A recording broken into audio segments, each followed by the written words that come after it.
भूर्भुवः स्वः तत्सवितुर्वरेण्यं भर्गो देवस्य धीमहि धियो यो नः प्रचोदयात्। जी प्रणाम। क्रमशः हम लोग आगे बढ़े हैं।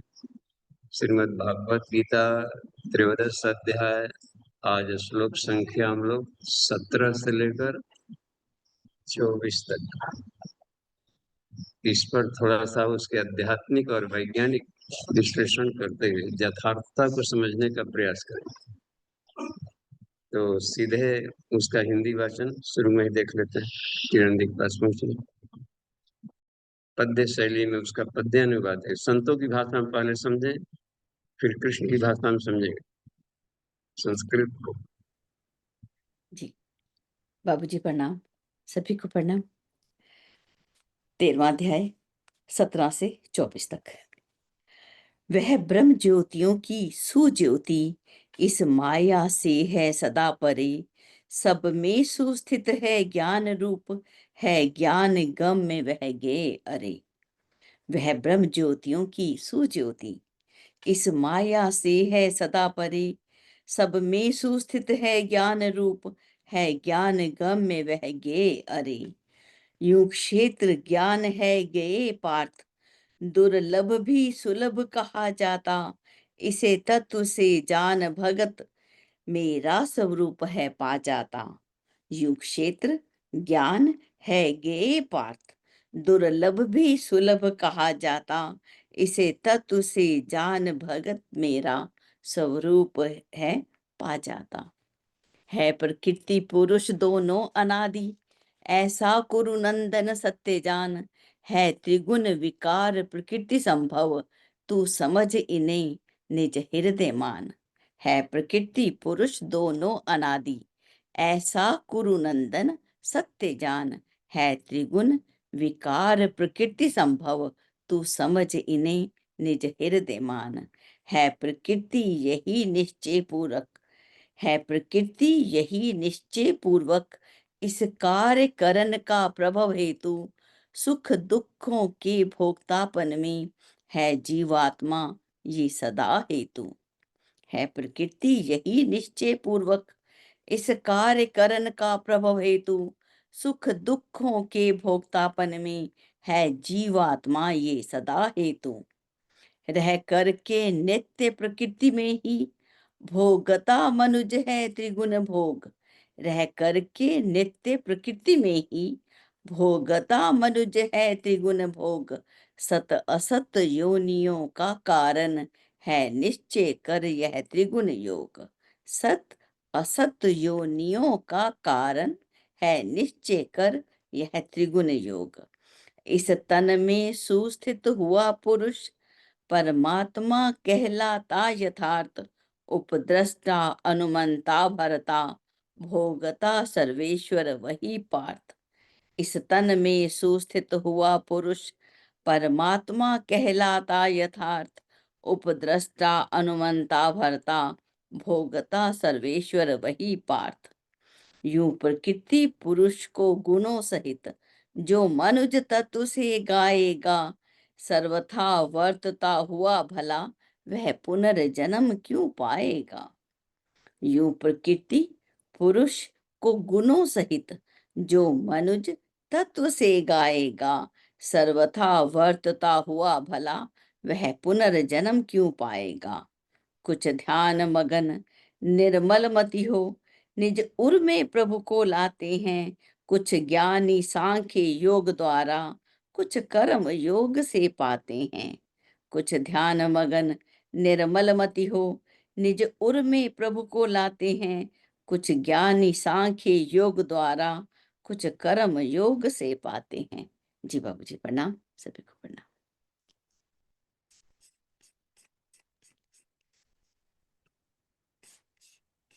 जी प्रणाम जी। ये श्लोक के लिए इसको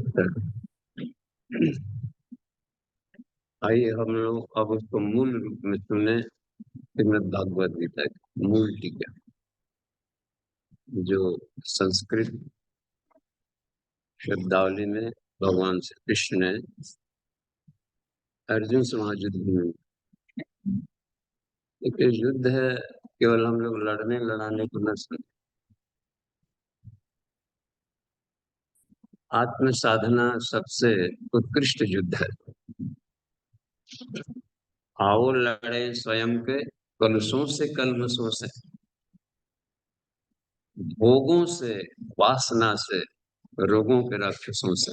ये तो लाइफ टाइम का स्ट्रगल है। थोड़े से दायरे का समसामयिक मान लें कि उस समय के लिए युद्ध भूमि के लिए था, अभी के लिए थोड़े। अब जब झगड़ा उगड़ा होगा तब पढ़ेंगे कृष्ण भगवान वाला गीता। वो हर क्षण में सारा सृष्टि एक पूरी प्रकृति का एक नियम है, प्रकृति है वो हाईली एनोट्रोपी।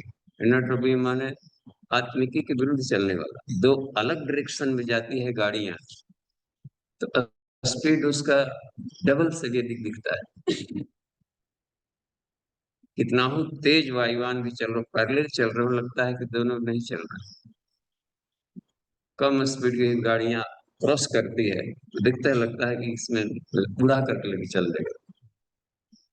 यही है जो आत्मिकी की यात्रा है, वो परिधि से केंद्र की तरफ थोड़ा कम करीब वाले। उसमें जैसे कश्यप ऋषि ने, ऋग्वेद में एक मंत्र है, पूजा है, द्वाभिमौ वातौ वात आसिंधो अपरावत। इस सृष्टि में दो प्रकार की हवाएं बह रही, एक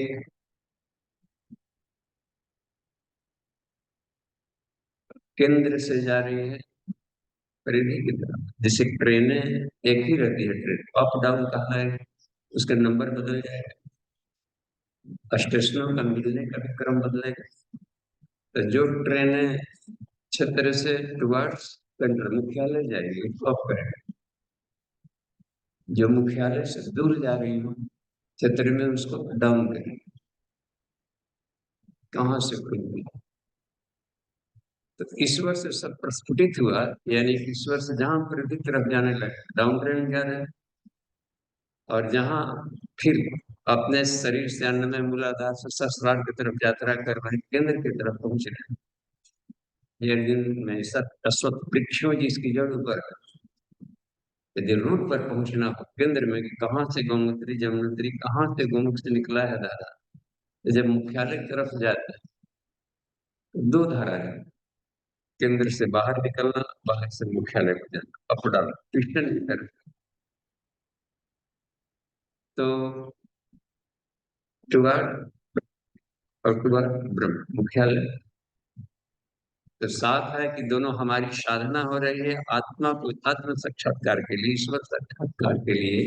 सभी तरह की योग साधनाएं उस दिशा में जाएंगे और प्राकृतिक प्रवाह ठीक उल्टा है, इसलिए स्ट्रगल करना पड़ता है, धारा के विपरीत चलना। समाज सुधारकों को समझिए कितना कष्ट झेलना पड़ता है। समाज अपने में रगड़ना चाहता है और वो उस पर अपने को बचाते हुए इनको मोड़ कर ऊपर ले जाना कितना जद्दोजहद। ढलान पर पानी गिरा दिया जाए तो उसको बहने के लिए मेहनत की जरूरत नहीं है, और उसी पानी को ऊपर चढ़ाना हो, थोड़ा सा चापाकल का पानी नीचे गिराना है तो क्या दिक्कत है, और ऊपर चढ़ाना हो तो थोड़ा सा एकदम बिल्कुल वाटर टाइट एयर टाइट करना पड़ता है, ऊपर जाए। पतन की तरफ साधक का प्रवाह क्यों होता है? उपनिषद में इसका, इस सारे उपनिषदों का सार है। गीता सभी उपनिषदों का अर्थ है। मधु दूहने वाले कृष्ण, मधुसूदन इसलिए भी कहा जाता है। सारे उपनिषदों के शहद को आपने अर्थ बना के दे दिया, सबको एक ड्रॉप के रूप में ला दिया। प्रज्ञोपनिषद ने इस बात को पूछा कि कोई भी व्यक्ति नहीं चाहता है कि हम पतन की तरफ गिरे, दुख कष्ट। और कोई चाहता है कि हमारा जीवन शानदार हो, सुख शांति से भरा हुआ।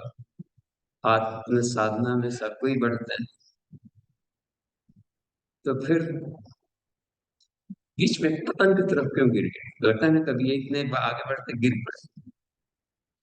तो इसको गिराने वाला कौन सी शक्ति? हम आगे बढ़ रहे हैं फिर भी गिर जाए, फिसलना, फिसलन, स्लिपरी स्प्रा, फिसलन वाले रास्ते, लैंड स्लाइडिंग वाले पहाड़ों पर चढ़ेंगे तो कभी भी हमेशा लैंड स्लाइडिंग होते रहता। गंगोत्री से जहां जाएंगे ऊपर, गोमुख से भी आगे बढ़ने लगे, जब तपोवन वाला क्षेत्र में जाने लगने पर वह हर दिन रास्ते बदल जाते, कहीं से कहीं लैंड स्लाइडिंग होती। ये यहाँ पर कि ढलान क्यों है, तो वो बता रहे हैं कि एतत् सुविदितम तथ्यम प्रवाहो वारिणा स्वयं। यह सुविदित तथ्य है कि जल का प्रवाह हमेशा ढलान की तरफ जाए। देखिए कितना साइंटिफिक है, उपनिषद प्योर पर साइंस उसमें। और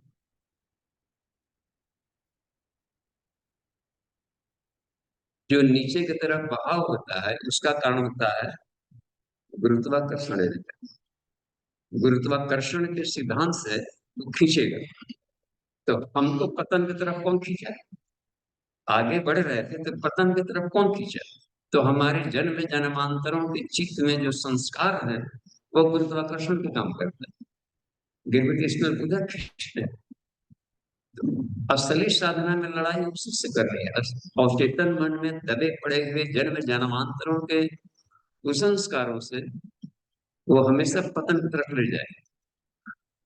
जहां वो स्थितियां जैसे ही आए तो परिस्थितियों के आते ही वो उछाल मारकर बाहर निकालते हैं। तो सारा ज्ञान विज्ञान कितनों पहाड़ जैसा हो, यूं हटा करके सीधे आगे भागते हैं।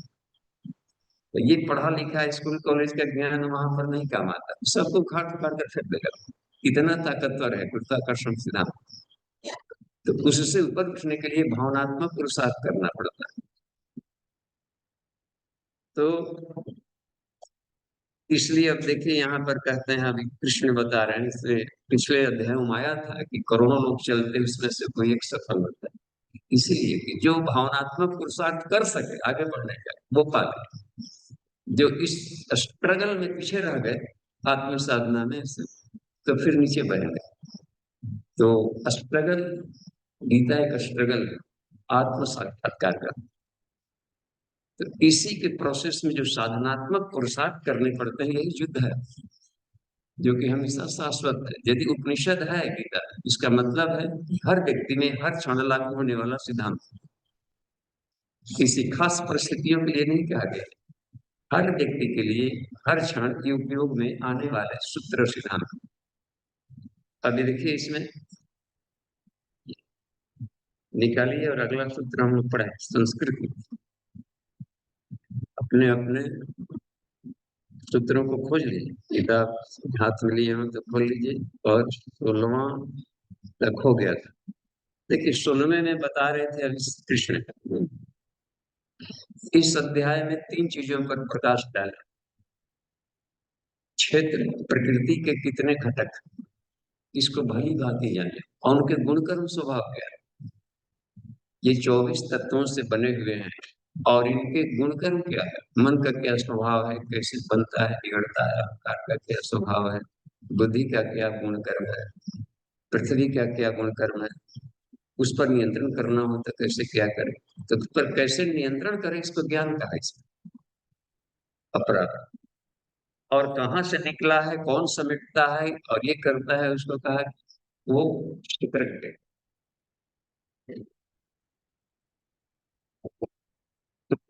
तो चित्रज्ञ तीनों के बारे में तो अभी चल रहा था पिछले वाले श्लोक में। आज 17वां है, तो 16वें वाले में देखते होंगे कि वो अभिव्यक्त है ईश्वर का।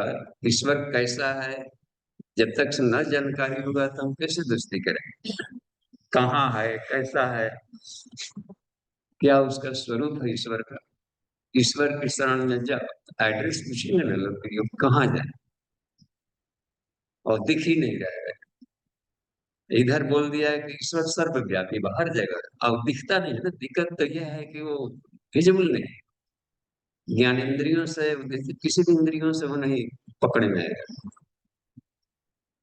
तो कुछ बोलेगा भी तो हम उसको सुन नहीं पाएंगे। सुनने के लिए भी भीतर के यंत्र की जरूरत पड़ती है, जिसको कहा गया है अंतःकरण। जीवात्मा के जो सबसे करीब वाला वस्त्र है ना, अंतः वस्त्र, तो आत्मा से करीब लिपटा हुआ जो उपकरण है, वस्त्र, उसको अंतःकरण है। यानी वह उन्हीं से काम लेकर अपना प्रभाव दिखाएगा। तो अब यहाँ पर यही बता रहे हैं कि वो अविभक्त होते हुए भी विभक्त जैसा दिखता है एक समान हर जगह, अदर है सब अलग अलग है, या इतने जीव जंतु ये सब, इसमें भ्रमित हो जाता है, इसके विज्ञान को नहीं जाना। अब जैसे पहाड़ी क्षेत्र में जाएंगे, ठंडे क्षेत्र में कहीं, ध्रुव प्रदेश क्षेत्र में या हिमालय क्षेत्र में कहीं ऐसे जगह जाने लगे जहाँ की ठंडा की मात्रा बढ़ती जाए, तो ऐसे भी कहीं मिलेंगे ग्लेशियर वाला एरिया मिलता है। हम लोग जैसे गोमुख से जब बढ़ने लगे तपोवन साइड में, तो पहले तो गंगोत्री से गोमुख एरिया में ही मिलता था। वहां पर बोर्ड लगा दिया गया था सरकार के द्वारा कि आगे डेंजर जोन है, मत जाइए। यदि गए ग्लेशियर एरिया, यदि गए और आपकी जान माल की क्षति होगी तो सरकार उसकी जिम्मेवार नहीं, अपने आप से देगी, आप अपने रिस्क पर जा रहे हैं।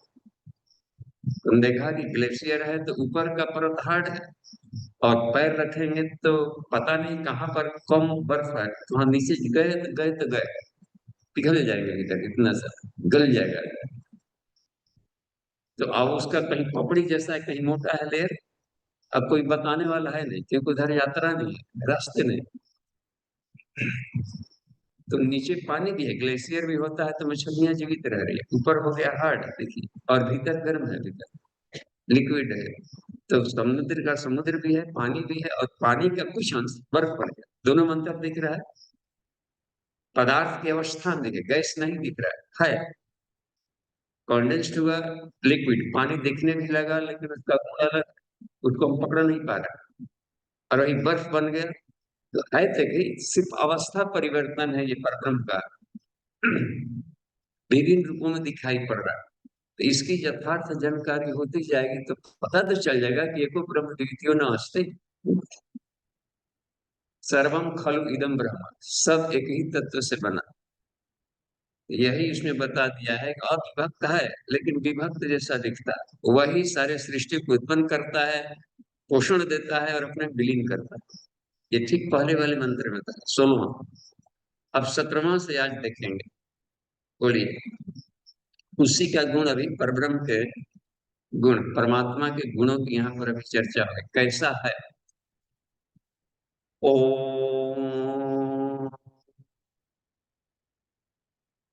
ज्योतिषामपि तज्ज्योति, इतना पढ़िए।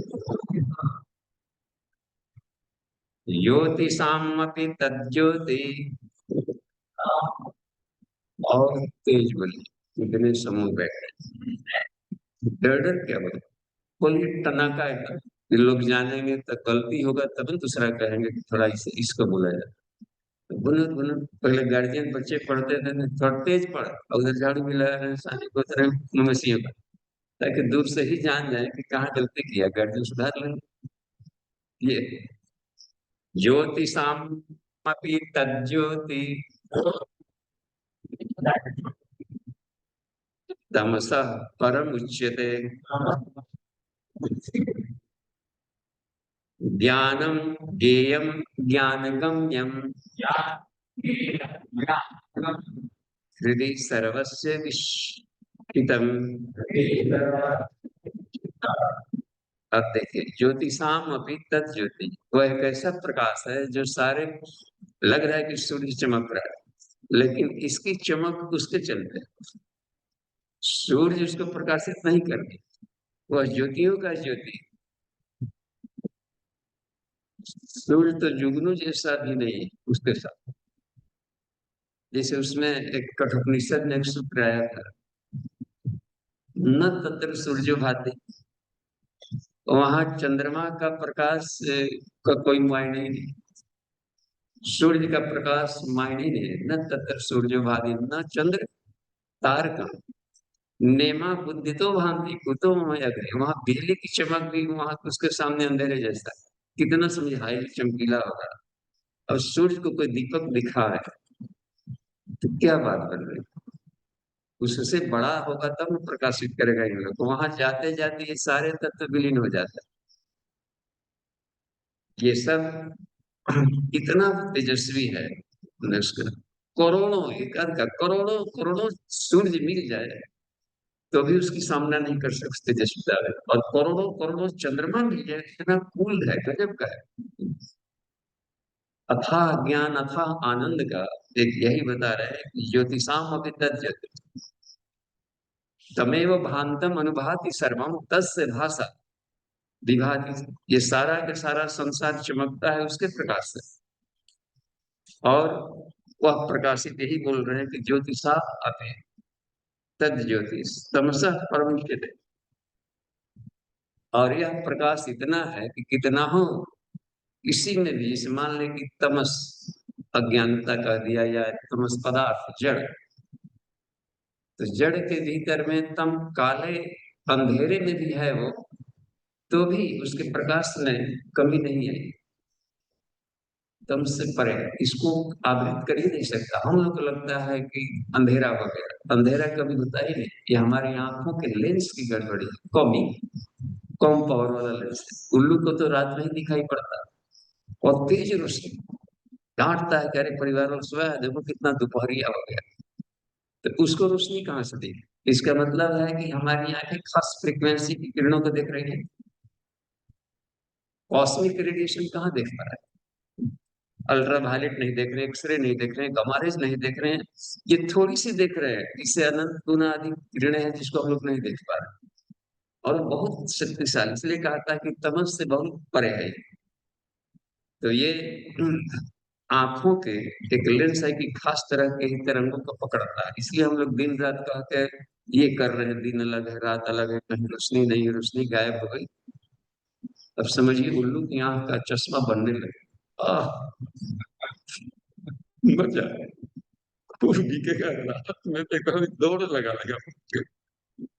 तो ये है बस। अच्छा उसके भी फोकल लेंथ कम जैसी कर, तो दूर की चीजें हम नहीं देख पाते। गिद्ध है 80 कोस तक देख लेता है, कहाँ पर कोई जानवर मरा है उसको हमें डिस्पोजल करने है खाना। कबूतर की दृष्टि है और गहरी है, दूर 80 कोस के दूर पर भी बैठे हैं जो हम उसमें सरसों चिपका उसको भी देख लेते हैं। तो फोकल लेंथ कम जैसी करने के लिए हम लोग को दूरदृष्टि दोष होता है ना इसमें, मायोपिया हाइपरमेट्रोपिया ये सब होते रहते हैं। तो वह ज्योतियों का जो एथेंस का सत्यार्थी एक पुस्तक तय करे इसमें। तो वो चाहता है कि हमको सत्य का दर्शन करिए। ईश्वर भक्त जिद करने लगा, कहा कि सत्य को इन आंखों से नहीं देख सकते। गीता में भी आया है विश्व दर्शन विराट रूप, कहा कि हे अर्जुन, कहा कि देखो मेरे, देखो दिखाई पड़ रहा है ना।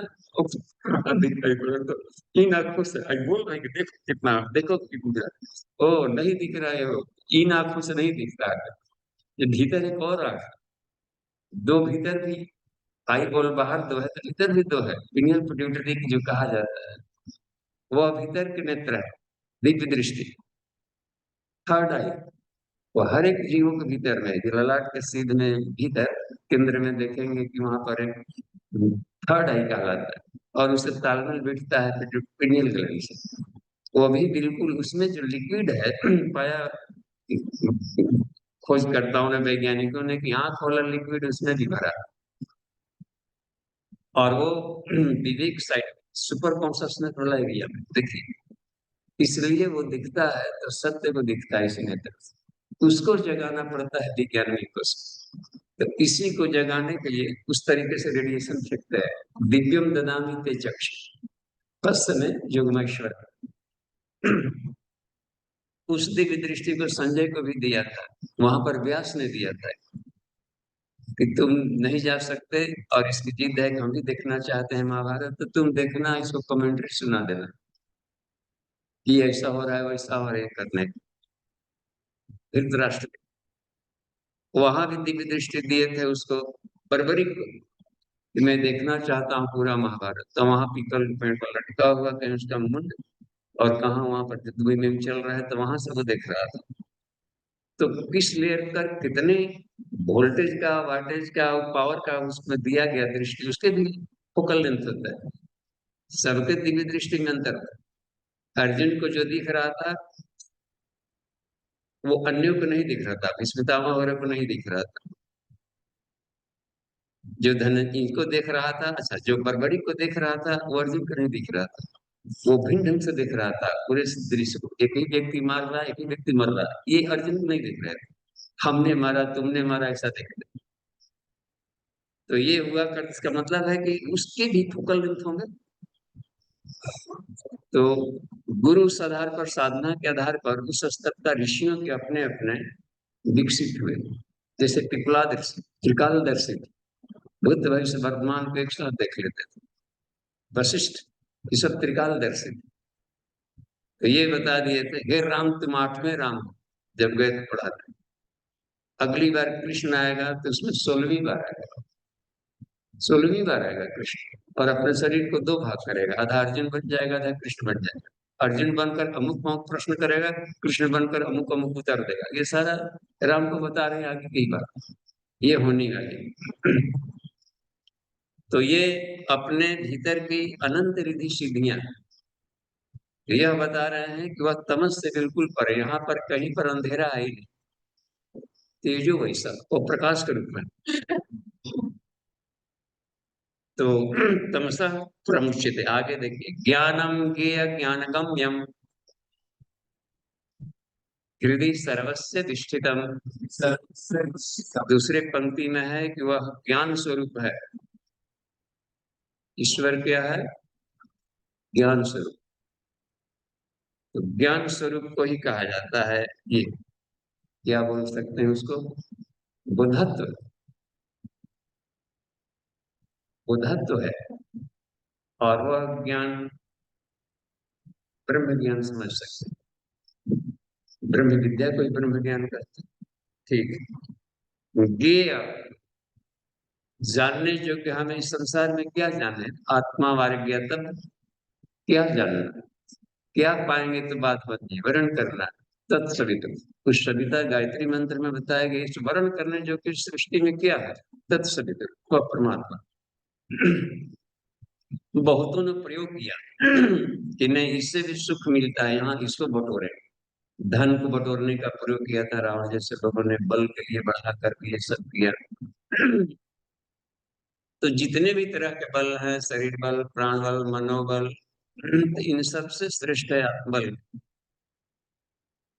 और उसमें रहा कि जानने जो क्या है, तो याज्ञवल्क्य बता है, आत्मा वारे ज्ञातव्य, आत्मा वारे श्रोतव्य, आत्मा वारे ध्यातव्य मंतव्य। सिर्फ आत्मा ही जानने योग्य, क्योंकि उसको जान लेने के बाद सब कुछ मिल जाता है, क्योंकि हर जगह उसी का विस्तार। तो यहाँ पर अब देखें, तो ये बता रहे हैं कि वह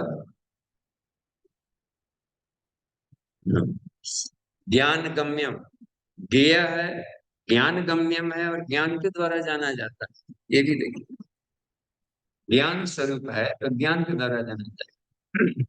तो कौन से ज्ञान? आत्मज्ञान से ब्रह्म ज्ञान को जानेंगे। और आत्मज्ञान को जानेंगे कैसे? उसके सटा हुआ अंतःकरण है, उसका उसका परिणाम होता है श्रद्धा। श्रद्धे अग्नि शमिदते। एक जगह वेद में यही सूत्र आता है कि अग्नि ना, अग्नि समिधते, अग्नि से अग्नि को प्रकाशित किया जाता है। तो आत्मा से श्रेष्ठ परमात्मा, यदि परमात्मा को जानना है तो आत्माग्नि बढ़ानी पड़ेगी अपने भीतर के आत्मज्ञान को। तो उसके समीप वाला लेयर पहुंचेंगे तो वो दिखने लगता है। जैसे जैसे समीप पहुंचते जाएंगे तो उसके आगे की चीजें दिखने लगती। तो यहाँ पर कह दिया है कि ज्ञान गम्यम, यानी कि आत्मज्ञान के द्वारा ब्रह्म ज्ञान को जाना जाता है।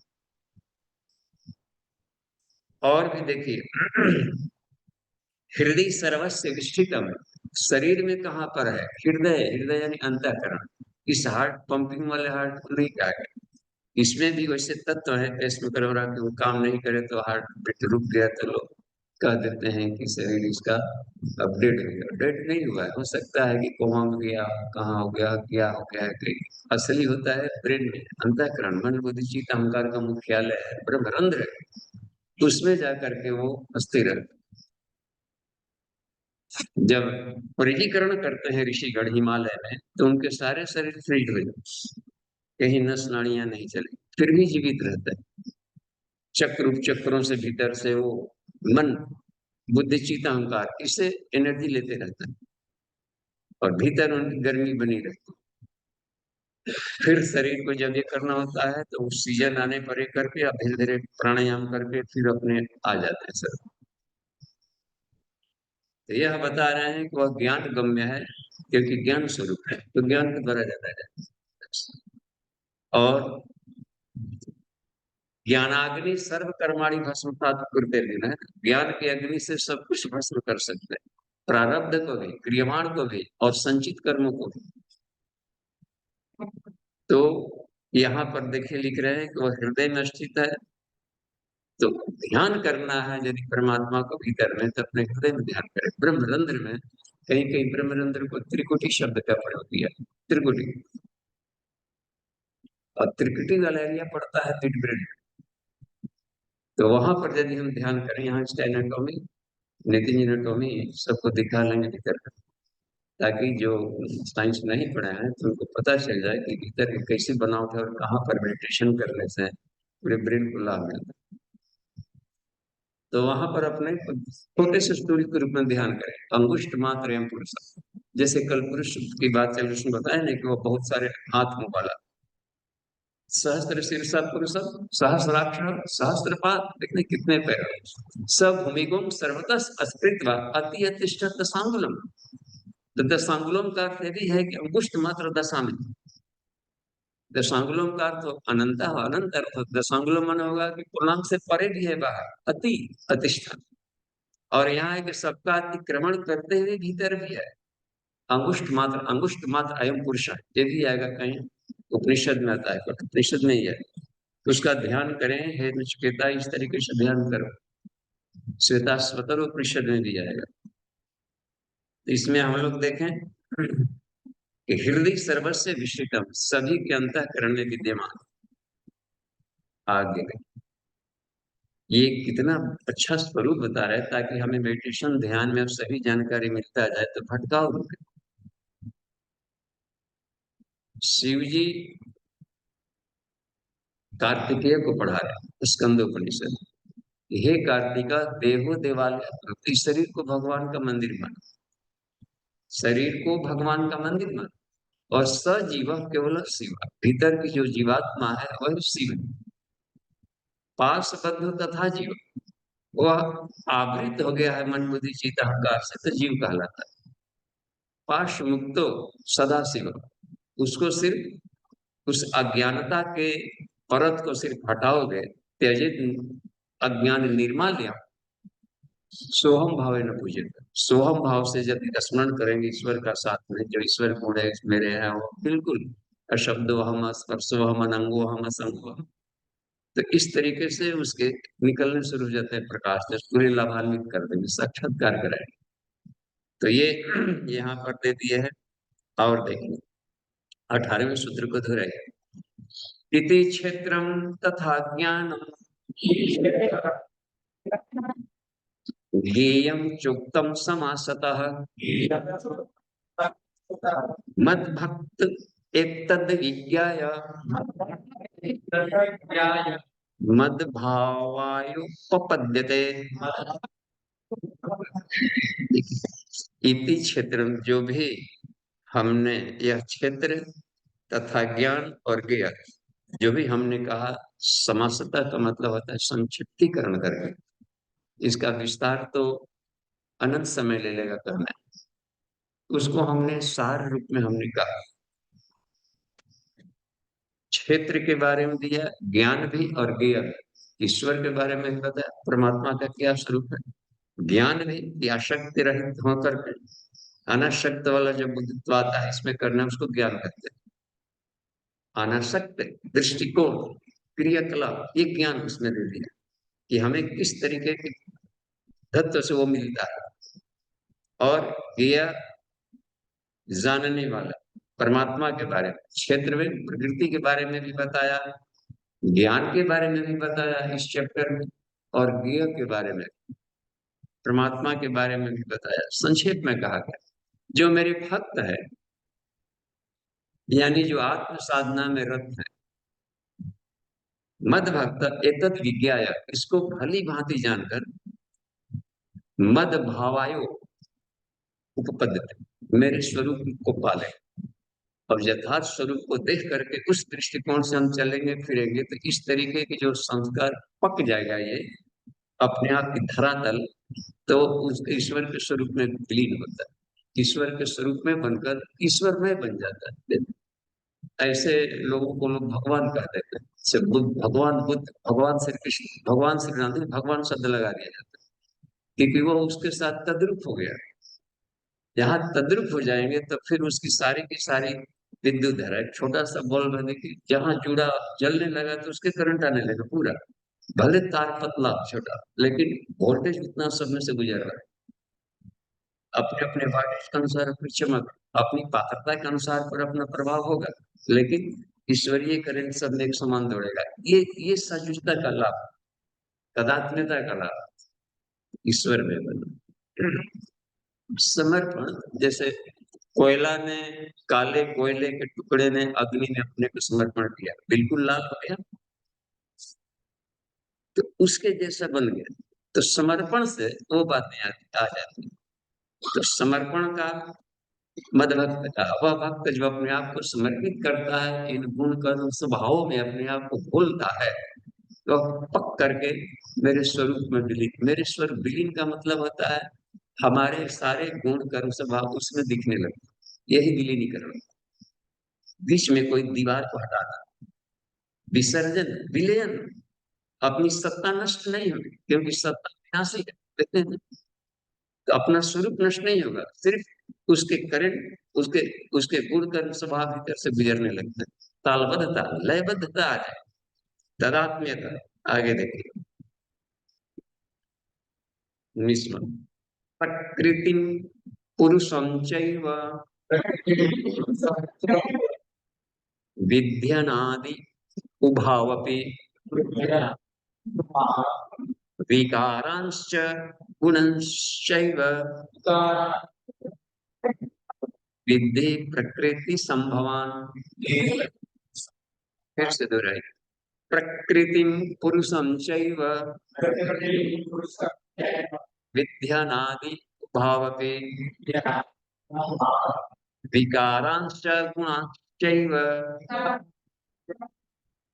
विद्धि प्रकृति संभवान। देखिए इसका पूरा का पूरा कितना बढ़िया गणित समास है। प्रकृति पुरुष चैव विधि अनादि, ये दोनों कभी नष्ट नहीं होते, हमेशा बने रहते। अनादि माने नष्ट न होना, हमेशा बने रहना, जिसका कोई याद ही ना हो। अंत होगा, देखेंगे कहीं प्रकट हुआ तब न कहेंगे इसका डेट ऑफ बर्थ है या प्रकटीकरण किया है, इतना का अनादि। तो ये हमेशा रहते हैं दोनों, प्रकृति पुरुष, विधि अनादि, उभाव, उभाव अपनी माने उभाव प्लस अपि, जिसे सहना भवतु मंत्र बोलते हैं ना, उसे बोलते ओम सहना भवतु, तो वह सह नौ अवतु है, औ प्लस अ मिलकर आ हो गया, यानी हम दोनों का ही भगवान, हे परमात्मा हम दोनों की रक्षा करें, अवतु रक्षण। यहाँ पर कहे उभव अपि, हम ये दोनों है, प्रकृति और ब्रह्म, ये दोनों हमेशा हमेशा रहते हैं। ठीक है। अब यहाँ पर प्रकृति क्या है, प्रकृति को हम कैसे समझें?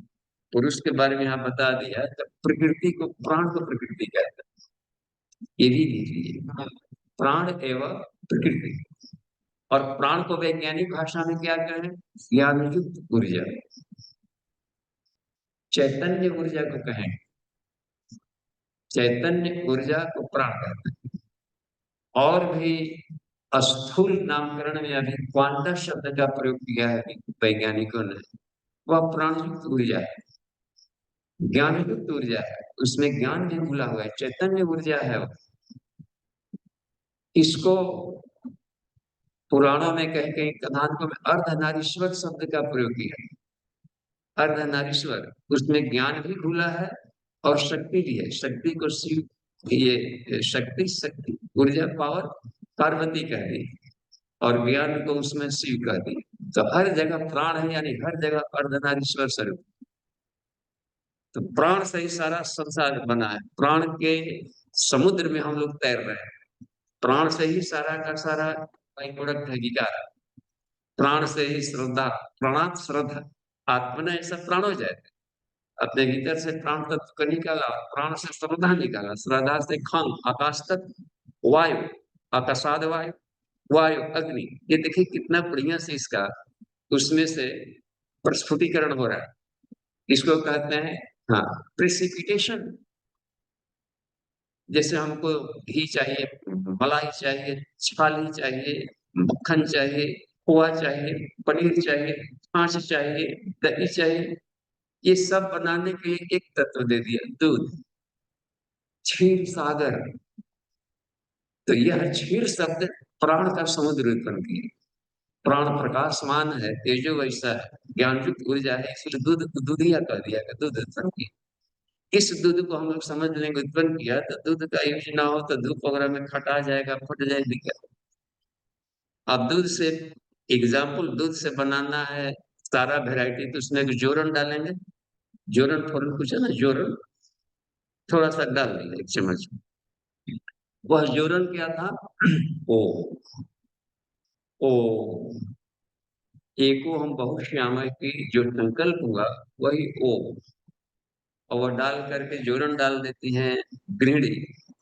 तो वहां पर खड़ी नहीं रहती कि कब दूध बना कब दही बना, आराम से सो रहे। संकल्प इस समुद्र में अपना प्राण हलचल करेगा, क्योंकि ज्ञानयुक्त ऊर्जा है। अब उसको एक बार संकल्प दे दिए तो फिर लंबे समय तक चलता रहेगा। इको करता है ना कहीं पर, एक बार ओम बोले तो फिर इको किया, ओम ओम ओम ओम, 7 बार इको किया तो 7 लोग पढ़े। देखिए सारे ये सब अलग अलग फ्रीक्वेंसीज के बनते हैं, और उसने अपना सारा संकल्प डाल दिया था, उसी गति से चलता है। एक बार प्रोजेक्शन कर दिया है, मिसाइल सैटेलाइट छोड़ दिया है, तब देखिए अब केवल देख रहे हैं, बस आराम से अपने आप बनते जा रहे हैं, ऑर्बिट में अपने आप सब चला जा रहा है। उसमें उसमें चिप से ज्ञान युक्त सब डाले गए, अब ऊर्जा का। तो सारा संसार प्राण से बना हुआ है, प्राणों के समुद्र में लोग तैरते हैं, प्राणों में विलीन हो जाता है। इसलिए बता रहे हैं कि प्रकृति पुरुषम, पुरुष प्राण, चैव प्राणी काला विधि अनादि उभाव भी। प्राणी तत्व को ऊर्जा को हम नष्ट नहीं कर सकते। घी को आग में डालेंगे, भाव बनकर उड़ जाएगा, नष्ट नहीं होगा। एक कागज को टुकड़ा को भी मार दे, कोई कोई कोई मरता नहीं है, ऊर्जा है, सब परमाणु इधर उधर टहल रहा है, मार चाहकर भी मार नहीं सकते। न हन्य थे हन्य माने शरीर, मारने पर भी उसके सूक्ष्म सत्ता बनी रही। यहाँ पर देखिए कहा कि दोनों को तू जान अनादि, विकारांश गुणांश, ये जो सत्य रजतम और तरह तरह के तत्व दिखते हैं, 24 तत्व, विधि प्रकृति संवाद, या प्राण तत्व से उत्पन्न हुए, प्राणी की एनर्जी से सारे उत्पन्न हुए, प्रकृति से उत्पन्न हुए। ठीक, तो अब यहाँ पर तब इसमें प्रकृति को एक और नाम दिया है, बुद्धि रूप शक्ति, बुद्धि रूपणी शक्ति, विजडम कम भर्च, इसको प्रज्ञा भी कहते हैं। प्रज्ञा है वह प्राण, इसको हम कड़ी जोड़ते हैं लिंग में। तो ईश्वर की, परमात्मा की, परब्रह्म की जो बुद्धि रूपणी शक्ति है, उसी को प्रकृति कहते हैं। उससे अनंत लोगों की रचना किया और उसमें प्रवेश करके इसका संचालन करने लगे, एक नियमावली में। तो बुद्धि रूप शक्ति यानी एक ऐसी शक्ति, पावर, एनर्जी जिसमें की बुद्धि खुली है, वह प्राण। या उसको कह सकते हैं प्रज्ञा, विजडम कम वर्चू, सत असत विवेचनी बुद्धि, शक्ति भी है इसमें। इसके द्वारा इस एनर्जी से सारे के सारे स्वरूप बने। ठीक है, अगला सूत्र दोहराइए। ये प्रकृति संवाद विस्मा कार्यकरण कर्तृत्व हेतु प्रकृति उच्यते, पुरुष सुख दुखानां भोक्तृत्व हेतु उच्यते। अरे ये दोनों का ये बता दिया, कार्य कारण कर्तृत्व का कहाँ से होता है? प्रकृति के द्वारा, ये प्राण के द्वारा चलाए जाते हैं। प्राण भी 10 प्रकार का होगा, जिसे रुद्र कहते हैं। एकादश रुद्र हैं, तो 10 प्राण और एक आत्मा, उसका ओरिजिन, इसी को रुद्र कहते हैं। प्राण शरीर से निकलता है तो अधीर होता है, आंखों से प्राण को कष्ट होता है, तो इसलिए उसको रुद्र एक नाम दे दिया। तो वो विछुड़न होता है। इस शरीर में चैतन्य भी है और एक जड़ तत्व भी, जो निकलता है तो एक विछुड़न में एक दर्द होता है, हजार बिच्छू के डंक मारने जैसा कष्ट होता है उनको, जो शरीर भाव में रह करके शरीर छोड़ रहे हैं। तो यही देखिए, तब यहाँ पर सुख दुखाना, ये जो शब्द का प्रयोग हुआ है, तो कार्य कारण कर्तृत्व, जो भी क्रियाकलाप हो रहा है ये प्राणिक एनर्जी से किए जा रहे हैं, प्रकृति द्वारा। ठीक है, अपने भीतर में भी कोई विचार चलेगा, उठना चाहिए तो शरीर चला, उठना चाहिए संकल्प तो भरा पहले। अच्छा, उठना चाहिए, उठते हैं, आप इतना भारी भरकम शरीर को करवट बदल दिया, सब देखिए कितना उसमें ताकत है संकल्प में। कोई भारी भरकम आदमी जा रहा हो, उसको ठेल कर घुमाएंगे तो हो सकता है कि बल लगाना पड़े कमजोर आदमी को, लेकिन केवल कह दे भाई साहब सुनिए, ये आवाज गया प्राणिक एनर्जी अपने से, तो भारी भरकम क्यों घुमा देखने लगा, ये गजब का कमाल है। हाँ? तो ये प्राणिक एनर्जी सारे सृष्टि को घुमा रहा है, चला रहा। तो वो वाक शक्ति के रूप में प्राण गया, घुमा दिया शरीर को, सांसों को, सब कुछ वो चला रहा है, गतिशील है। तो कार्य भी करने का वही है, करण भी, यानी मन बुद्धि चित्त अहंकार भी वही है, जिसके माध्यम से हम कर रहे हैं, प्राण से उत्पन्न हुआ सब।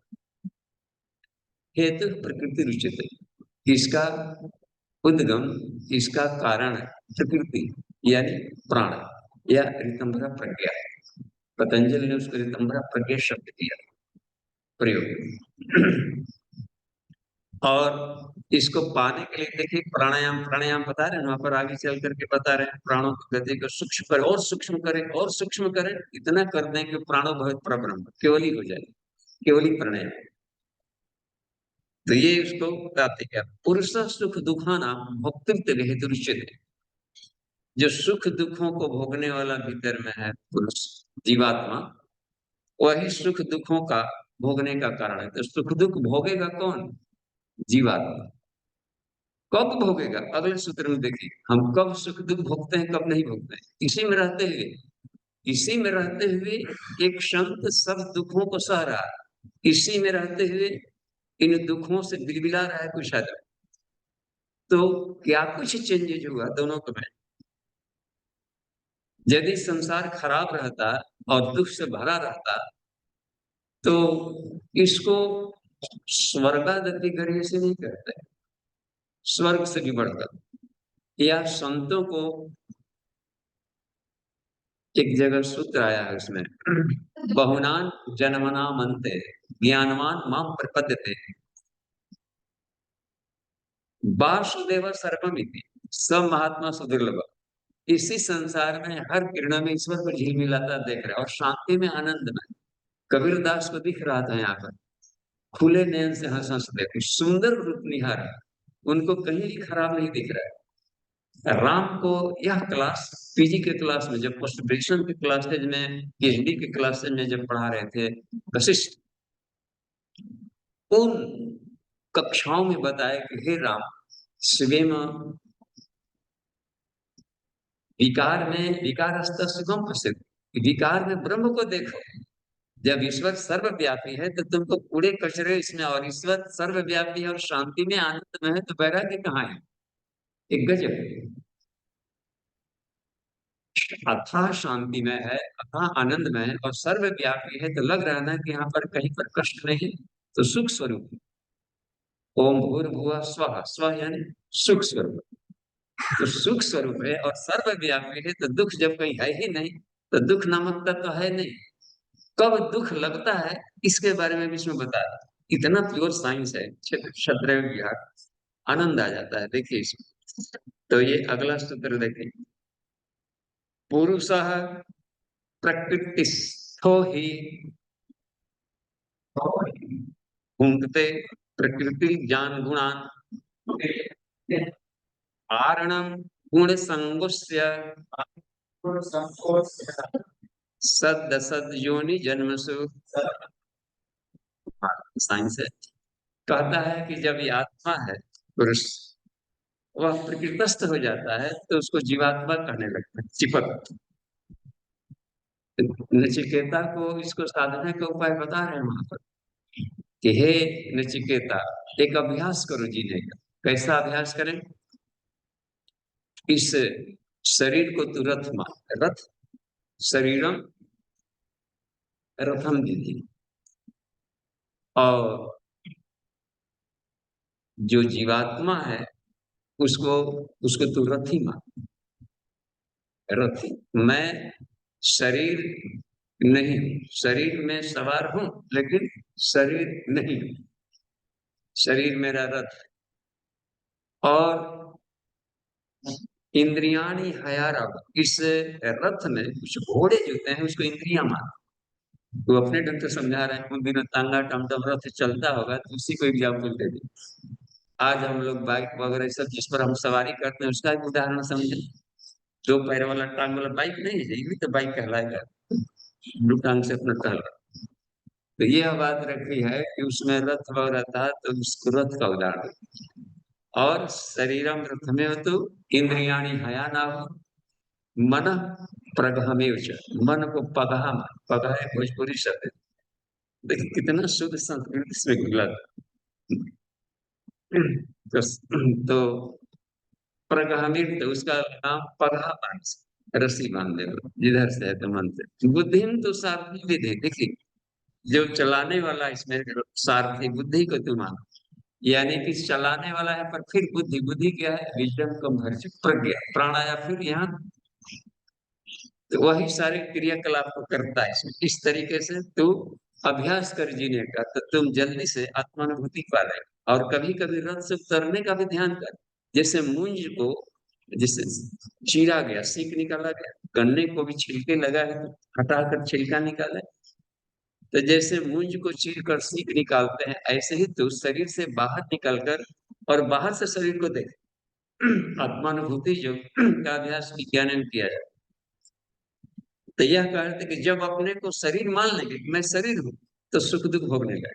बस शरीर से जैसे ही अपने को कटेंगे, अपने आप को उससे अलग कर लिया भीतर ही कि मैं शरीर नहीं हूं, देखते रहिए साक्षी भाव में भीतर रहेंगे, तो दुख कष्टों से परे हो जाए।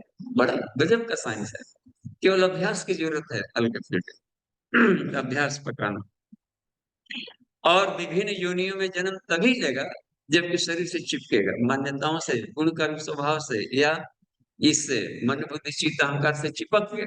अब चिपक गया तो ये तुमको घसीट कर ले जाए विभिन्न योनियों में। और यदि तू साक्षी भाव से था, चिपका नहीं था, तो फिर इसकी ताकत ही नहीं कि जन्म आता फिर से, अपने ढंग से इसके आनंद लेगा। यही यहाँ पर बता रहे हैं, पुरुष प्रकृति स्थो ही घूमते प्रकृति जान गुणान, फिर प्रकृति के जितना है रूप रस गंध शब्द स्पर्श, इसको भोगते हुए भी तू लिप्त नहीं होगा। कमाल किया इसने।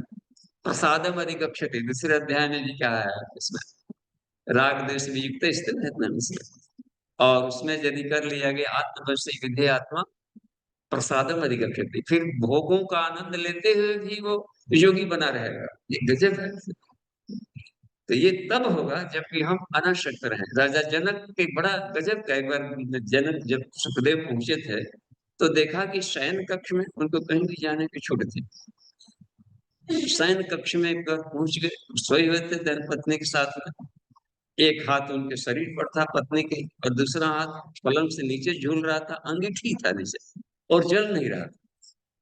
ये देखकर सुखदेव का माथा ठंडी, ये कौन सा सिद्धि है, एक ही शरीर में दोनों बात।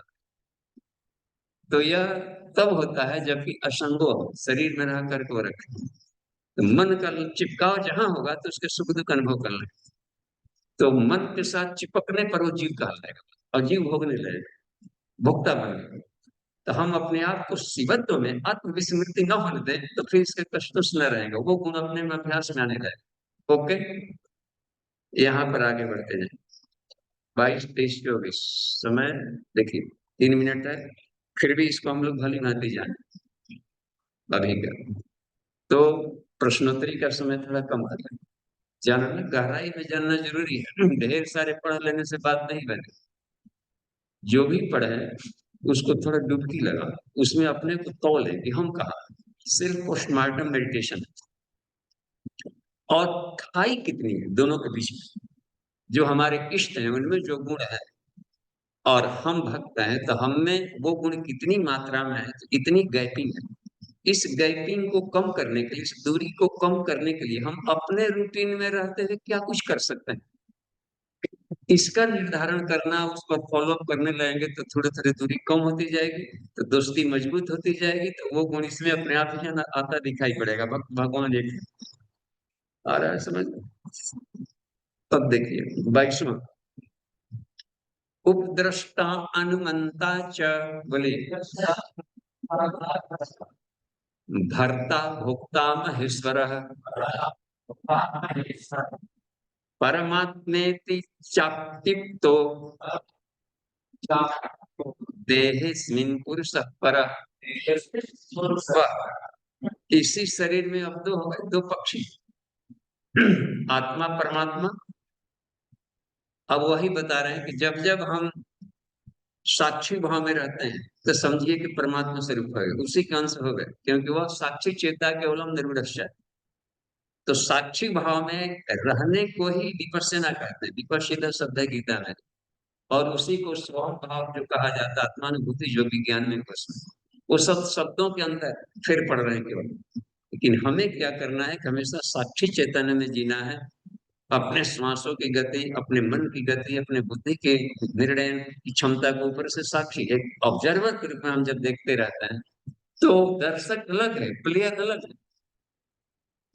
देखते हैं अंपायर को, कौन हारा जीता अंपायर से कोई लेना नहीं, वो तो सिर्फ खेल के देख रहा है कि नियमों के अनुसार खेल रहा है। और जबकि खिलाड़ी होता है तो या तो सेलिब्रेशन करेगा या फिर जाकर डिप्रेशन में चला गया हार जीतने में। और जैसा दर्शक में भी जो चिपकाव के भाव से देख रहे हैं, तो उसके आउट होने पर दर्शक वहां है, आउट हो रहा है, लेकिन ये उदास हुआ, इसका मतलब है कि ये बाहर तो था लेकिन मन से चिपका हुआ था, तो उसके तरंगे इसमें आ रहे नहीं, देखिए ऐसे करता है फील्ड में है वहां, और ये उसे चलाने लगा। सीरियल भी हम लोग देखते हैं, सिनेमा मार जिसने क्या विलेन को मारता है तो पब्लिक भी जो तन्मय हो जाती है, हाव भाव ऐसे ही करने लगती है।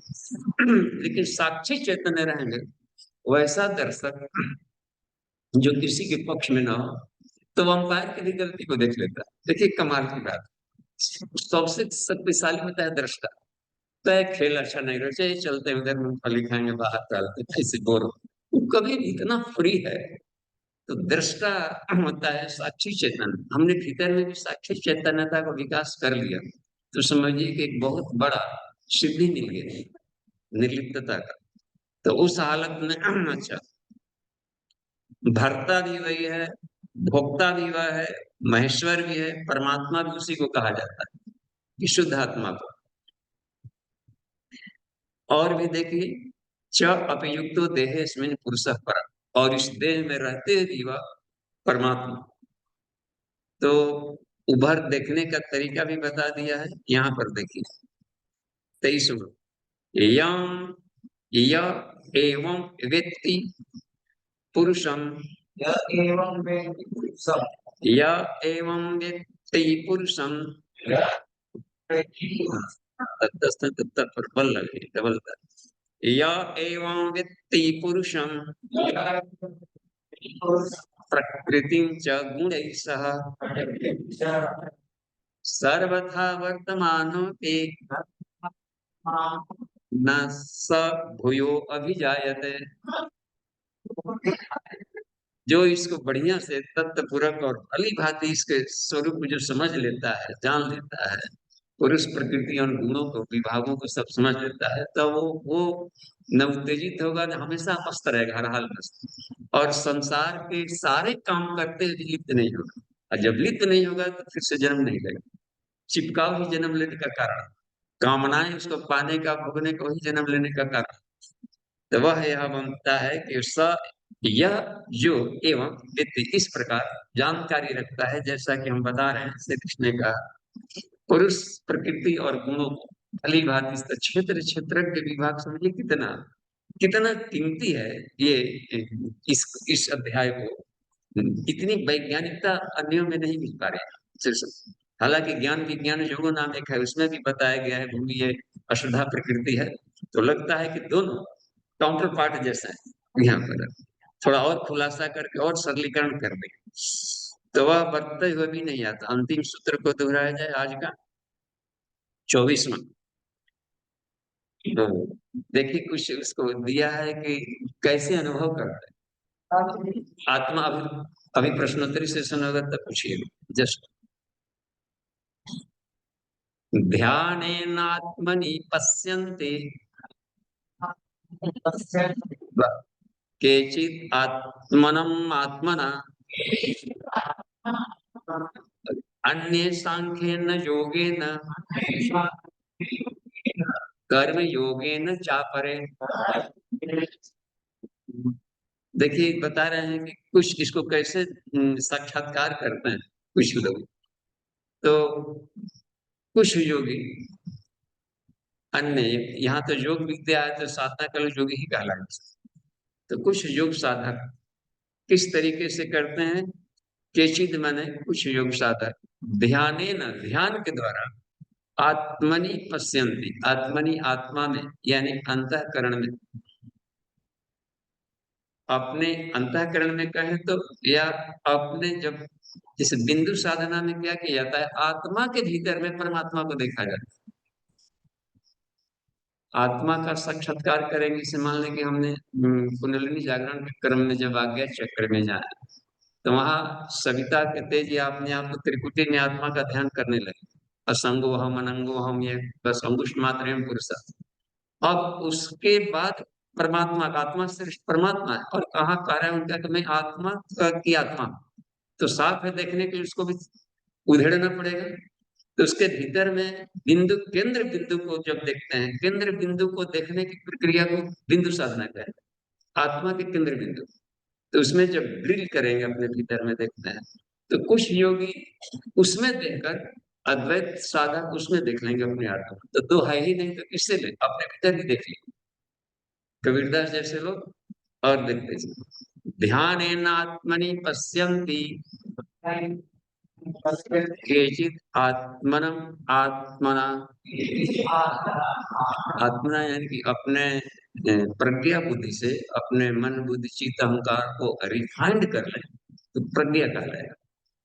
तो उससे प्रज्ञा बुद्धि से हम परमात्मा को, आत्मनम को अपने आत्मा के भीतर देखें। अच्छा, और अभी आत्मा तक नहीं पहुंचे हैं तो क्या करें?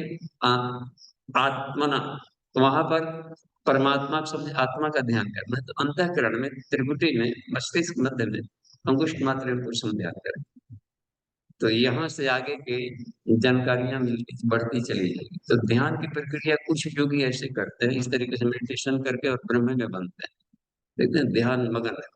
तो ये मतलब है कि आप किसी न किसी रूप में ईश्वर के साथ तालबद्ध होने का व्यक्ति प्रयास करता है। अन्य, अन्य माने अन्य योगी, कुछ योगी जिनको जैसी सुविधा है। सांख्य न योगे न, सांख्य न योगे न यानी ज्ञान के द्वारा ईश्वर को देखते हैं। कबीरदास ने इन दोनों प्रक्रियाओं से देखा। लाली देखन में गई, मैं भी हो गई लाल, देखा कि मेरा तो वजूद ही नहीं। आत्मा के भीतर में जाकर देखा और बाहर भी खुले नयन से हंस हंस देखो। ज्ञान के द्वारा कोई व्यक्ति मुस्कुरा रहा है तो ईश्वर मुस्कुरा रहे, बात जो खाई सोई पूजा, जहां जाऊं सोई परिक्रमा। गजब।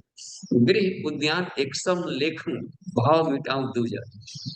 सुख दुख के परे एक और सुख है, परम सुख, तेहि बीच रहा समाय। वाह। तो यह जो होता है, तो संसार में के क्रमों को देखते हुए इसमें ईश्वर को झिलमिलाते देखते हैं ज्ञान योग, इसको कहते हैं सांख्य ना। अगला देखिए, कर्म योगे न चाप, सब काम ईश्वर के निमित्त करना। जो भी ड्यूटी है वह ईश्वर की ड्यूटी। अपने शरीर को साफ रखना ईश्वर की ड्यूटी। ईश्वर ने दिया है ये ड्यूटी कि अपने आप को भी जगाओ और जो भी शरीर संसार इसको स्वर्ग बना करके रखो। तो हम ये कोई एहसान नहीं कर रहे, वो ईश्वर का काम करके करते हैं। तो ऐसे लोग जिससे रास्ता पथ गुहार रहे थे निष्काम भाव से, तो भगवान को प्राप्त कर ली।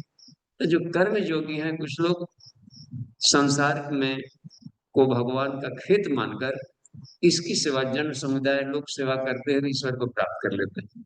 जैसे महर्षि कणाद जैसे, वो फिर गए थे, इंद्र भी आया था कि चलो स्वर्ग में तुम्हारे लिए महल बना है। लोग सेवियों के लिए स्वर्ग का राज सुरक्षित है, वो कभी नहीं जाए, रिजर्व है, वहां धक्का मुक्की नहीं चलता। अन्यों को मिलता है फ्लैट, लेकिन इनके फ्लैट रिजर्व रहते हैं जो लोग सेवा में लगे। गजब।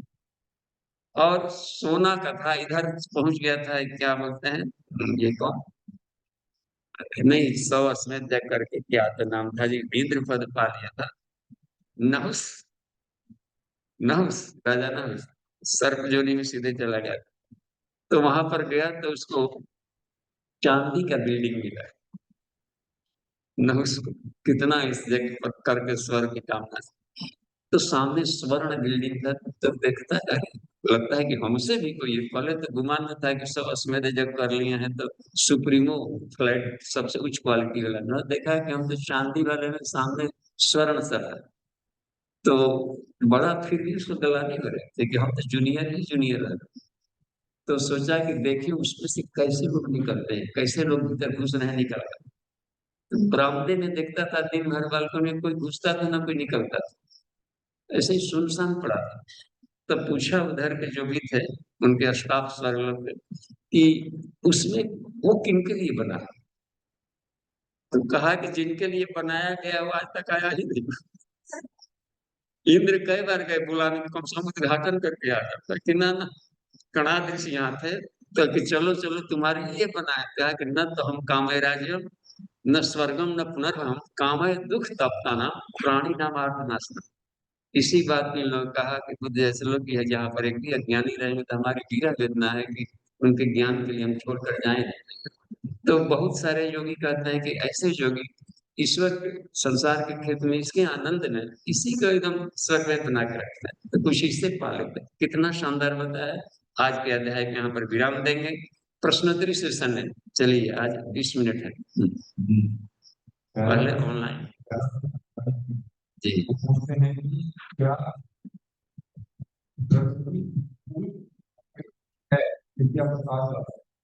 जी, पुरुष की अभिव्यक्ति है, प्राण एवं प्रकृति है। प्राण कहाँ से उत्पन्न हुआ, आत्मन से प्राण आ जाएगा। ईश्वर ने प्राण तत्व को उत्पन्न किया, हम लोग भी प्राण व्हील पावर है, जब चाहते अपना व्हील पावर से काम कर ले। तो इसी की अभिव्यक्ति, अपने को अभिव्यक्त करना होता है ईश्वर को, एक से अनेक बने। तो कोई तो पहला तत्व निकाले होंगे, वह प्रकृति, यानी उनकी आत्मशक्ति। तो इसको परब्रह्म की शक्ति है ना, उनकी बुद्धि रूप शक्ति से सब काम किए। तो बुद्धि रूप शक्ति को ही प्रकृति कहा जाता है। बुद्धि को कहीं कहीं पर सत्य कह दिया, और प्रकृति को कहीं, बुद्धि को और शक्ति को कहीं कहीं पर चित्त कहा। सत चित्त, और दोनों को आनंद लेने की प्रक्रिया में बनती है आनंद का। तो सोचता है कि अनेक रूप में आनंद लेते, तो सत और चित्त इन दोनों के द्वारा मिला देते हैं तो आनंद बना। सत, चित्त, आनंद। सत्य से ज्ञान पक्ष हो गया, और चित्त ज्ञान मिश्रित एनर्जी, ज्ञानयुक्त ऊर्जा, चिद रूपणी महामाया। ये सारा सृष्टि ज्ञानयुक्त ऊर्जा से बनी हुई है। चिद रूपणी महामाया, चिद रूपणी महामाया। महामाया क्या है? प्रचंड अथाह शक्तिशाली चैतन्य ऊर्जा है, चैतन्य ऊर्जा। जिस चीज में प्राण डल गया वो जीवन टहलने चलने लगा। शरीर में प्राण था, टहल पहल रहा था, निकल गया तो वह टहल फिर नहीं रहा। लगता है कि ज्ञानयुक्त ऊर्जा भी है जगह पर, एक स्वतंत्र रूप में भी है और तत्व में भी, हर तत्व में घुला हुआ है, लेकिन उसके अनुपात के आधार पर हलचल करना नहीं करना। यदि पहाड़ को हम मान लें कि निर्जीव है, तो छांदोग्य उपनिषद ने कह रहा है कि पर्वता ध्यायन्ति, पर्वत भी ध्यान करते हैं। मैनाक पर्वत से हनुमान जी ने कहा, देखिए बातचीत कर रहे चैतन्य ऊर्जा से। यदि नहीं उसमें ज्ञानयुक्त खुला होगा तो फिर सिलवट लोढ़ा की पूजा क्यों? होता है नहीं, प्रसादी विवाह में गंगा जुआट सिलवट लोढ़ा कुआं पूजिए सब, ये पीपल पूजना, वट सावित्री पूजा में पूजना। इसका मतलब कि हर जगह एक ज्ञानयुक्त ऊर्जा है, चेतना की हर जगह पसारा है, ईश्वर हर जगह घुला है। उसको हम पूजनीय बनाना, वो बहुत कीमती, शक्तिशाली और उपयोगी पौधे है, इसका संरक्षण होना चाहिए, इसलिए पूजा जाता है। और इसका हम उपयोग करें, इसके द्वारा इन गुण कर्म स्वभाव करें, ठीक है। तो प्रकाश डाला जाए प्रकृति की अभिव्यक्ति, और उसे फिर सारे बना करके और अपने को अभिव्यक्त किया शिक्षण के लिए। चलिए सुमन दी को प्रणाम बाबूजी। अनुमति दीजिए। बाबूजी 17 नंबर, 17 हाँ नंबर में जी दी भगवान प्रणाम। बोलते हैं हृदय सर्वस्व भूइष्ठितम्। आवाज देखिए तो उनको क्यों नहीं आ रही वो? हाँ बोलिए तो। हेलो, हृदय सर्वस्व विष्टितम्, अब 17 थोड़ा सा नंबर बाबूजी। वॉल्यूम रहे। हाँ जी दी बोलिए तो। 17 नंबर बाबूजी। 3 नंबर। हाँ, हाँ? 17 17 17 नंबर। 17 हम देखते हैं। 17 देखिए तो हम्म। सब लोग अपना 17 देखिए, इनके प्रश्नों को देखिए। इसमें भगवान बोलते हैं कि हम सब में रहते हैं। ठीक है, रामकृष्ण परमहंस का एक छोटा सा लाइन है, क्या है कि भगवान सब में रहते हैं लेकिन सब भगवान में नहीं रहते हैं। हम अगर ये महाभारत को ही देखते हैं, भगवान पांडव के साथ थे लेकिन बाहर से तो वो सबके साथ है, कौरव भी है पांडव भी है। लेकिन यहाँ बर्बरिक का जो है ज्ञान रूप है, तो बिना बर्बरिक बने तो ये मुझे तो नहीं लगता है कि किसी का कल्याण हो रहा है। तो बर्बरिक का ही ज्ञान रूप है। बाकी पांडव को तो, पांडव भी तो माया मोह में बोलता है कि नहीं हम लड़ाई किए हम जीते। तो ऐसे में एक बुक भी आता है रामकृष्ण मिशन का, मैंने वो बुक पढ़ा भी है, गॉड लिव्ड विथ देम।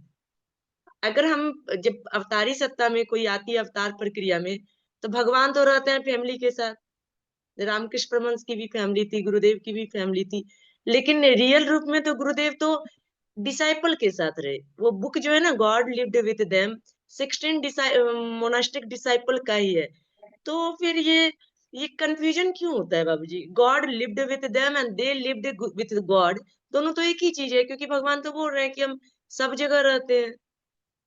तो थोड़ा सा प्रकाश चाहिए। मैं क्लियर नहीं बोल पा रही हूँ आपको, लेकिन मुझे लगता है बर्बरिक बनने से ही बात बनता है, और कोई कोई उपाय नहीं है। ठीक है, धन्यवाद जी बाबूजी, हाँ, प्रणाम। जी देखिए बर्बरी के उदाहरण हम ले रहे हैं, तो बर्बरी को यूं ही फोकट में नहीं मिला था।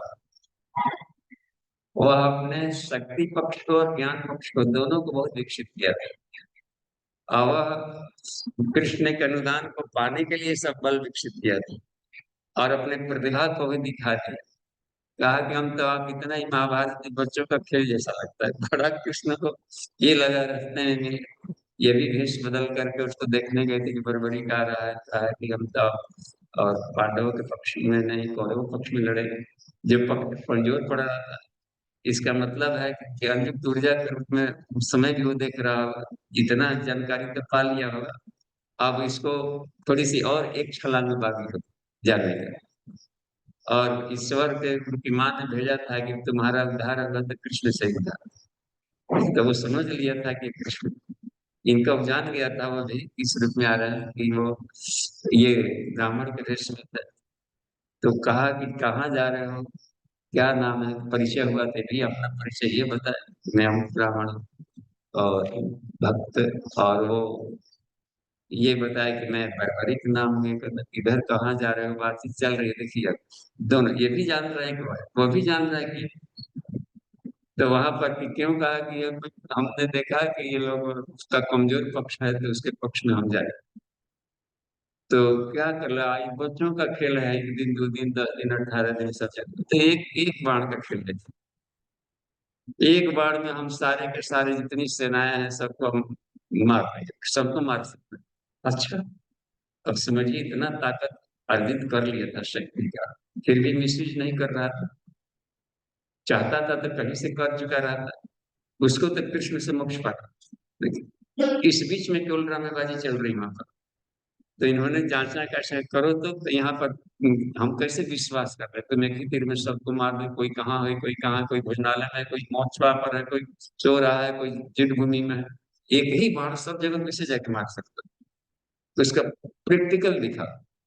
तो क्या दिखा, कहा कि देखो यहाँ पर पीपल के पेड़ है, तुम एक ही तीर में सारे इसके पेड़ के पत्तों को, और जहां भी आसपास बिखरे हुए, कहीं भी इसके आसपास इसके पेड़ के पत्ते चुभे हैं, कोई यहाँ है, कोई भोजनालय में, कहीं है, कोई गिरकर उधर सोया पड़ा, एक बाण में दिखाओ तो सब कैसे छेद कर लेंगे। अब क्या किए कि एक बाण खींचा साधा और छोड़ा। कृष्ण ने क्या किया था, चतुराई से एक पत्ता को अपने पैर के नीचे रख लिया। तो देखे कि अरे सचमुच में तीर मारा, सकल से सब छेद हो गए। अब धीरे से अपना पैर उठा कर देखते हैं कि इहो छेदा छेदा क्या है, तो देखे कि आश्चर्य वो उसमें भी छेद हो गया था। यानी हम जिसको संरक्षण दे रहे हैं, अर्जुन वगैरह सब छेदा जाएंगे, नहीं अपने को। तो कहा कि खतरनाक है, अभी तक से इसको सत्य मालूम नहीं है कि क्या हो रहा है, कैसे करना है, उद्देश्य क्या है इस महाभारत का।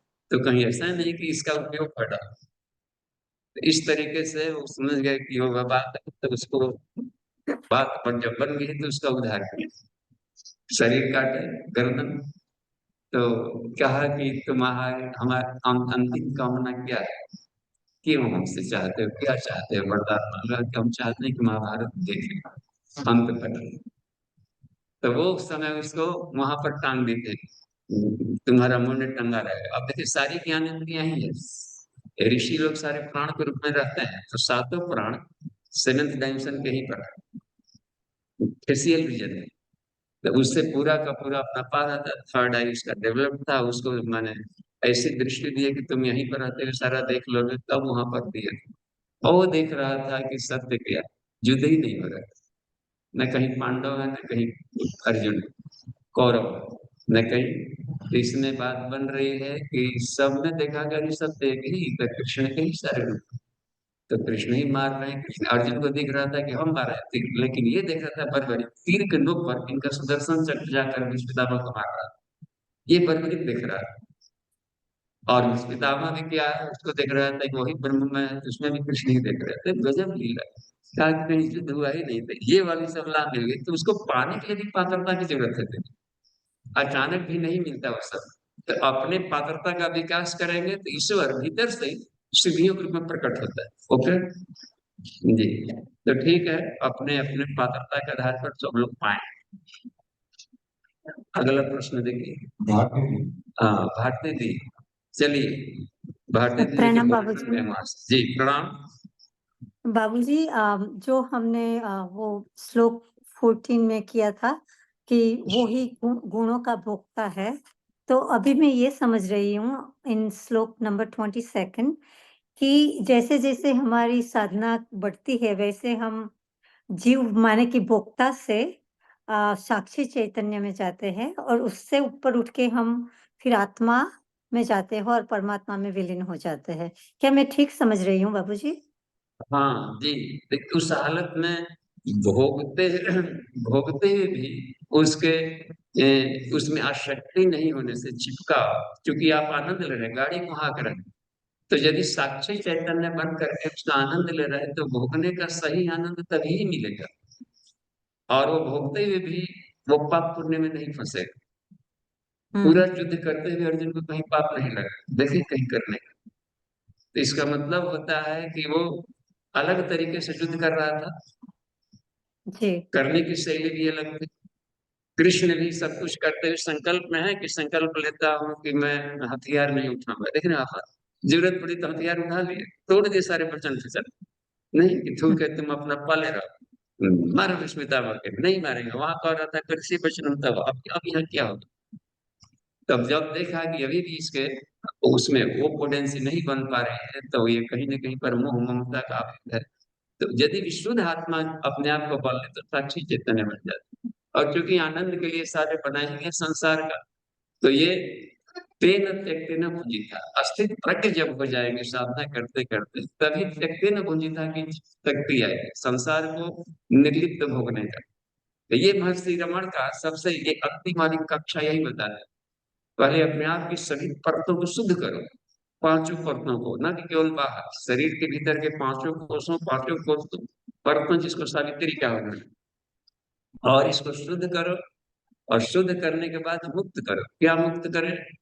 आसक्ति को, इसमें आसक्ति को खत्म करो, पदार्थात्मक जो आसक्ति थी तो शुद्ध किया। इसके बाद अपने आप को मुक्त किया। फिर क्या करें? सिद्धि पाओ। क्या पावे?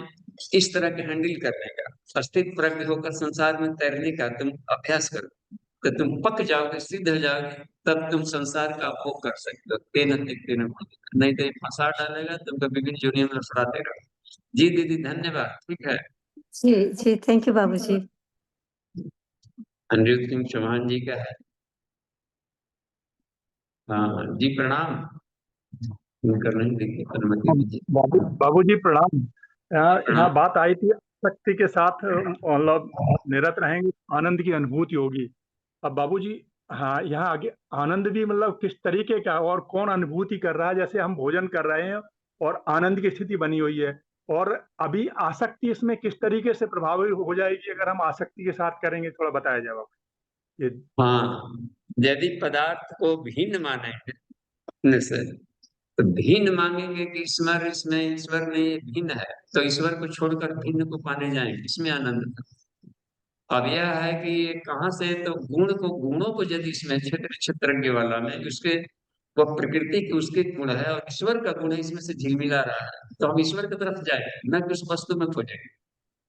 तो अब रह गया कि मान लीजिए कि हमने कोई स्वाद का लाभ ले रहे हो, तो स्वाद ये था, मीठा था, मीठा मीठा खाने के प्रेमी, तो स्वाद का भोग कौन कर रहा था? जीवात्मा ही करेगा, क्योंकि मन के साथ युक्त है। जब तन्मात्रा साधना करता है साधना, तो मन के साथ, उसके साथ पुनरूप रस गंध शब्द स्पर्श जो भी एक तन्मात्रा का विषय भी है स्वाद, तो मन के साथ योग होगा तभी उसके स्वादों का अनुभव करेगा। हम पढ़ रहे हैं, वो मन लगाकर तन में और बगल में कोई गीत बज भी रहा हो, और यदि इधर ध्यान रहता है तो वो सुनते हुए भी नहीं सुनते, बज रहा है लेकिन अर्थ नहीं बता सकते। यहाँ मन है, नहीं हमारा तो ध्यान ही नहीं था, क्या बोला था, क्या अभी कहा जाए, लेकिन बाद में हमारा ध्यान इधर था। इसका मतलब है कि मन से योग हुआ तब उसका आनंद लिया। तो मनोयोग के साथ हम शब्दों को सुनते हैं, वहां खाते हैं, तो उसमें जीवात्मा कहलाएगा, और जहां मन से जुड़ गए, चिपक गए, तो जीवात्मा कहलाएगा। और साक्षी चैतन्य में यदि हम रहते हैं इस मन से युक्त होते हुए कि ये अपना ही ये प्रकाश है और इसका अपना गुण नहीं, ईश्वर का रिफ्लेक्शन है, उस हालत में आनंद लेते हुए चिपकेंगे नहीं। नहीं तो उस वस्तु के पीछे फिर भागेंगे कि यह आनंद इससे में आ रहा।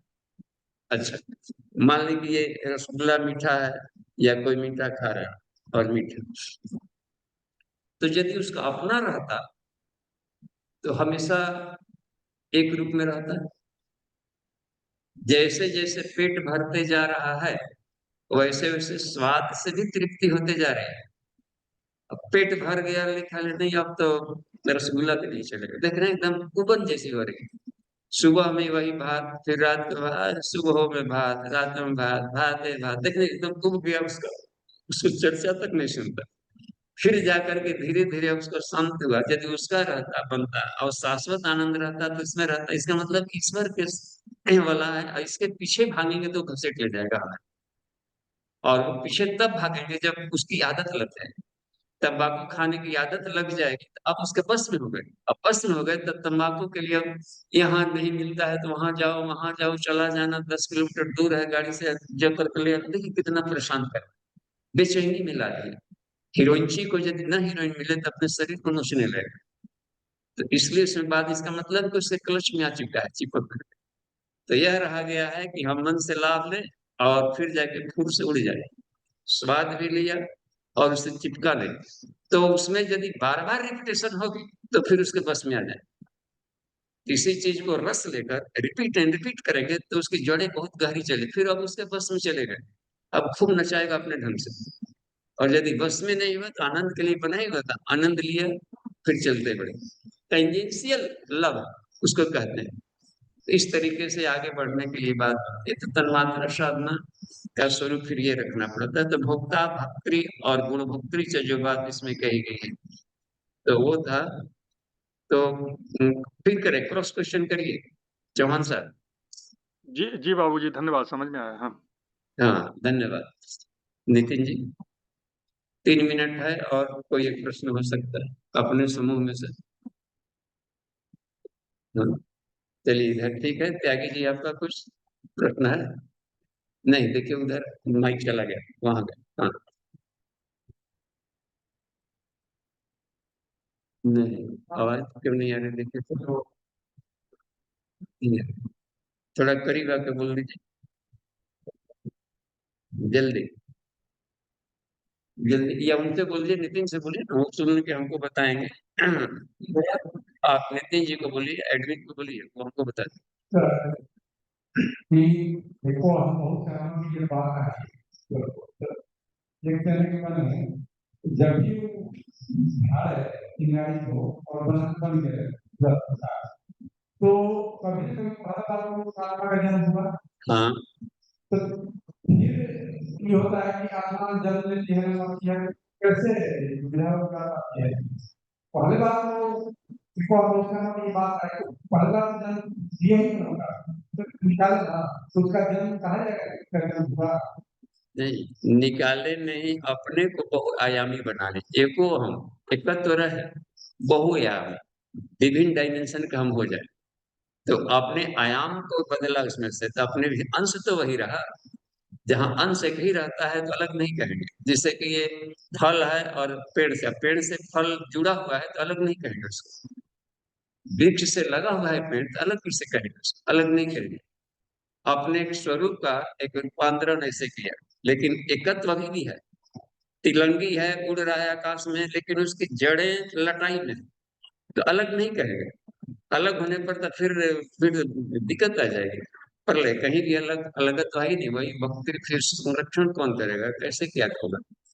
अलग है ही नहीं अपने का। जिसे इसको ऐसे समझे, एको अहम बहुश्याम, मैं एक हूँ लेकिन मल्टीपल रोल में आ रहा हूँ, भूमिकाओं में। तो भूमिकाओं में जैसे रामलीला हो रहा है तो हनुमान जी मजबूत है, रावण भी मजबूत है। लेकिन जब तक से रावण का और हनुमान का मिलन न हो तब तक से एक ही आदमी दोनों पाठ कर सकता है। अच्छा, कभी कभी देखते हैं कि डबल रोल होता है ना, कुछ फिल्मों में डबल रोल, एक ही हीरो है दोनों को कर रहा है, और आदमी भ्रम में है कि कैसे डबल रोल हो सकता है। टेक्नोलॉजी दिख रहा है इसमें। एक ऐसा फिल्म हम लोग देखे थे कॉलेज लाइफ में, था का नया दिन नहीं रात, उसमें एक ही हीरो नौ नौ रोल में है। तो आप समझिए एक ऐसा हीरो जो सारे मल्टीपल रोल में है तो एक ही। तो अब इसमें जीव इसलिए बन गया है कि अपने को परमाणु के रूप में रखा, तो परमाणु को कभी भी अपने में विलीन कर ला, भीतर से अलग नहीं हुआ है।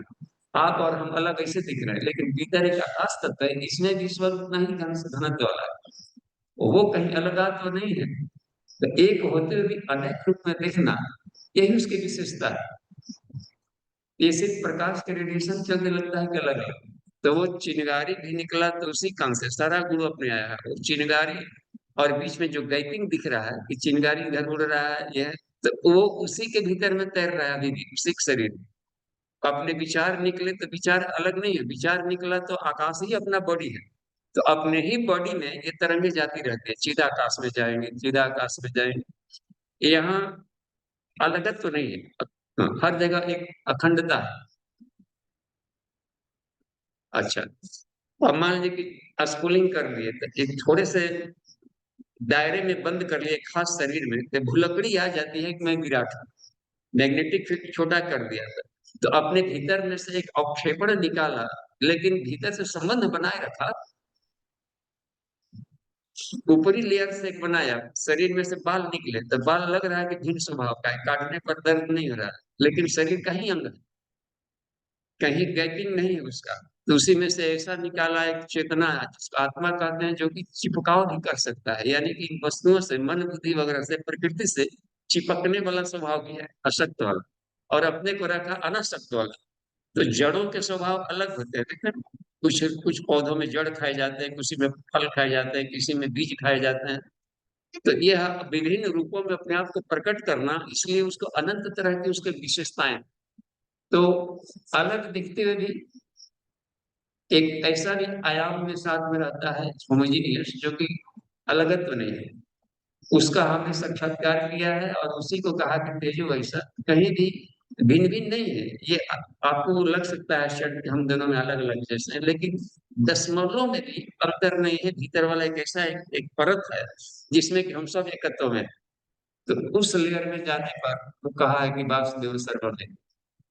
तो इस साधना में धीरे धीरे प्रकट होने लगेगा कि आत्मा के भीतर जब देखेंगे, भले लग रहा है कि चिंगारी, लेकिन भीतर देखेंगे तो ईश्वर बैठा दिखाई पड़ता है, वही है।